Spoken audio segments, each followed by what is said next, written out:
আল্লাহর আইনকে, কোরআন সুন্নাহর আইনকে দেশে চালু করে মানুষকে শান্তি দেওয়ার চেষ্টা করেছে এমন কোন সরকার দেখেছেন? বরং আমরা ইসলামের বিরুদ্ধে সরকারকে দেখেছি। আল্লাহ বললেন সুদ চলবে না, এটা হারাম। কেমন হারাম? নিজের মায়ের সাথে জেনা করার চাইতেও একটা জঘন্য হারাম হচ্ছে সুদ। এই সুদ যারা চালায় তারা এই গুনার সাথে জড়িত, কথা ঠিক কিনা বলে? এরা যদি সুদী সরকার, সুদী দল, এদেরকে যদি ক্ষমতায় নিয়ে আসেন তাহলে সুদ আবার চালাইবে। তাহলে ওরা যে গুনাহ করবে, ভোট দেওয়ার কারণে আপনার কপালে গুনাহ যাবে না? আল্লাহ তাআলার শুকরিয়া আদায় করেন। বাংলাদেশে একটি দল আল্লাহ তাআলা উপহার দিয়েছে বাংলাদেশের 18 কোটি মানুষের জন্য। যে দল ক্ষমতায় যেতে পারলে বাংলাদেশ থেকে সুদকে উৎখাত করা হবে ইনশাআল্লাহ।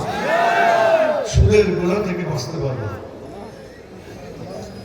ঘোষ, আমি সুদের ব্যাপারে আরেকটা কথা বলবো। সুদ চালু থাকলে জিনিসপত্রের দাম শুধু বাড়ে।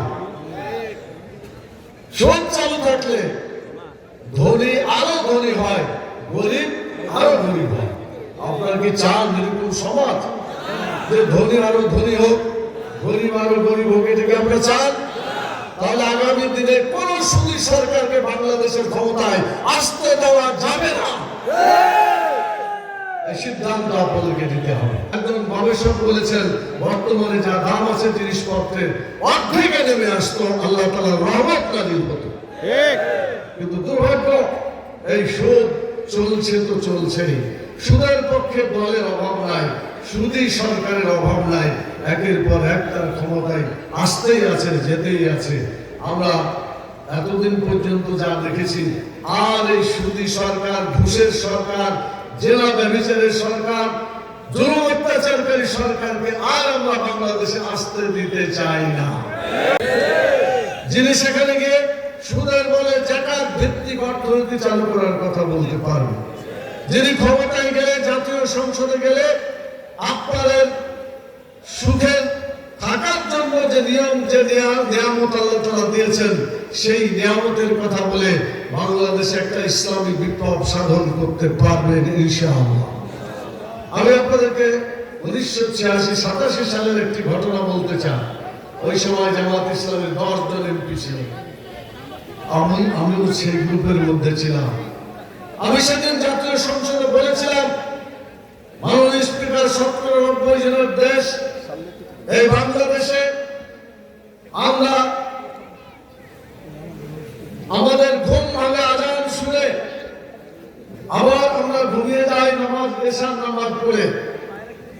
এই জায়গায় আল্লাহর আইন চালু হবে, এটাই তো স্বাভাবিক কথা ছিল।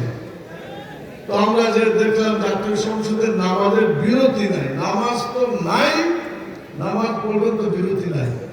আমরা সেদিনকে চিৎকার করে বলেছিলাম, বাংলাদেশের মাটিতে যদি ইসলামকে কায়েম করতে হয়, জাতীয় সংসদে আইন পাস করা ছাড়া ইসলাম কায়েম হবে না।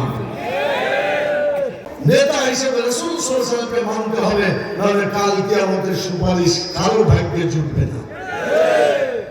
আমি সবারই কল্যাণ চাই। বাংলাদেশে জাতি, ধর্ম, বর্ণ, দল, সর্বদল যত আছে, যা কিছু আছে, সবাই যদি কাল কিয়ামতে নাজাত পেতে চায়, নেতা হিসেবে কাকে গ্রহণ করতে হবে? মুহাম্মদ রাসূলুল্লাহ সাল্লাল্লাহু আলাইহি ওয়াসাল্লাম।